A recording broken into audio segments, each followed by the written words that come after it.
पता है आपको, हम सभी जिंदगी में कभी ना कभी टाल मटोल करते हैं। टाल मटोल की आदत की वजह से हमारा नज़रिया नकारात्मक बन जाता है। किसी काम को करने से अधिक थकान उस काम को ना करने के लिए की जाने वाली टाल मटोल की वजह से होती है।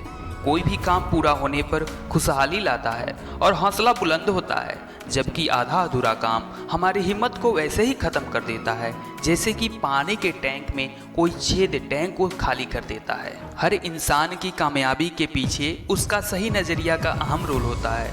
अब आप में से बहुत सारे लोगों का इस पर अलग अलग राय भी आएगा। देखिए, हमारी अंदरूनी शख्सियत की वजह से हमारा जो नज़रिया बनता है वही हमें ऊपर उठाता है।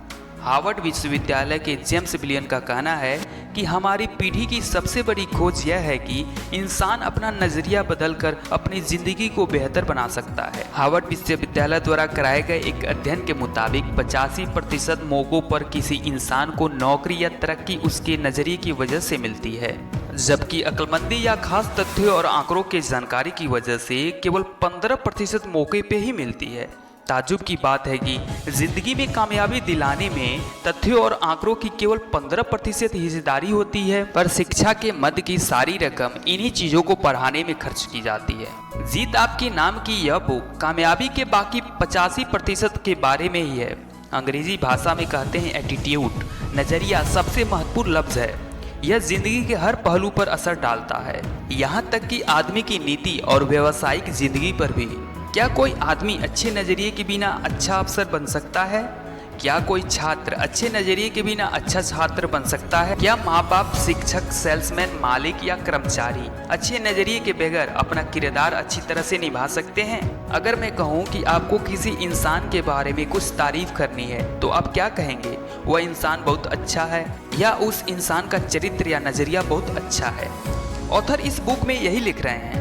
आखिर उस इंसान में अच्छाई, चरित्र, ये सब गुण कहाँ से आया? यह सब कुछ उस इंसान के सही नज़रिए के कारण ही आया है। हमारा सही नज़रिया ही हमें कामयाब बनाता है। ऑथर ने इस बुक में सच्चाई, सकारात्मक नज़रिया, प्रेरणा, आत्मसम्मान, अपने लक्ष्य को बनाना इस बुक में सही दृष्टिकोण से समझाया है। सोचिए, यदि आपको किसी काम को पहली बार करने के लिए कहा जाए और ये भी कहा जाए कि आपको उस काम को सही तरीके से करने के लिए ज़रूरत पड़ने पर आप किसी की सहायता भी ले सकते हैं, तो आप किसकी सहायता लेना चाहेंगे? वह जो उस काम में सफल है या वह जो उस काम में असफल है? आप में से ज्यादातर लोग यही कहेंगे कि हम तो सफल व्यक्ति की सहायता लेंगे, लेकिन मैं कहूं कि आपको उन दोनों सफल और असफल व्यक्तियों की सहायता लेनी चाहिए, तो आप इस बारे में क्या कहेंगे?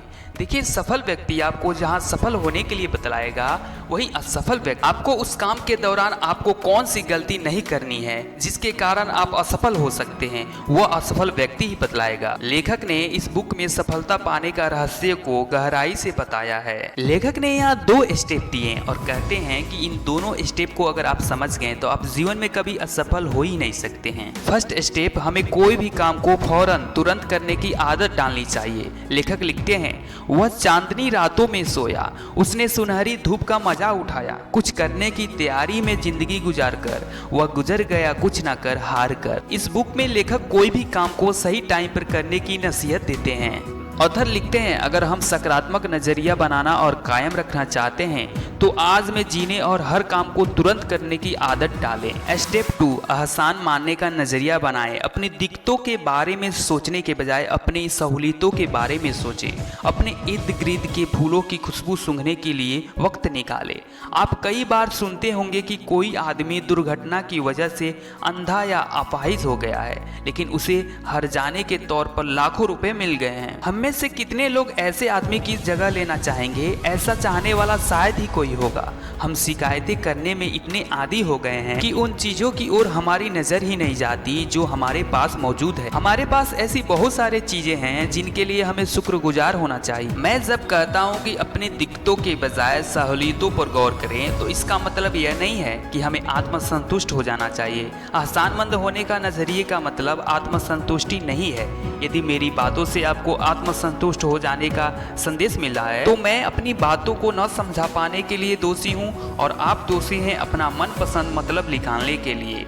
ऑथर लिखते हैं, लोग किसी बात का मनचाहा मतलब कैसे निकाल लेते हैं यह बताने के लिए मैं एक कहानी सुनाता हूँ। एक डॉक्टर को शराबियों के एक समूह को संबोधित करने के लिए मेहमान वक्ता के रूप में बुलाया गया। वह उनके सामने कोई ऐसा नमूना पेश करना चाहता था जिससे उन्हें यह एहसास हो सके कि शराब सेहत के लिए नुकसानदेह है। उसने 2 कांच के बर्तन लिए, एक में साफ पानी भरा और दूसरे में शराब भरी।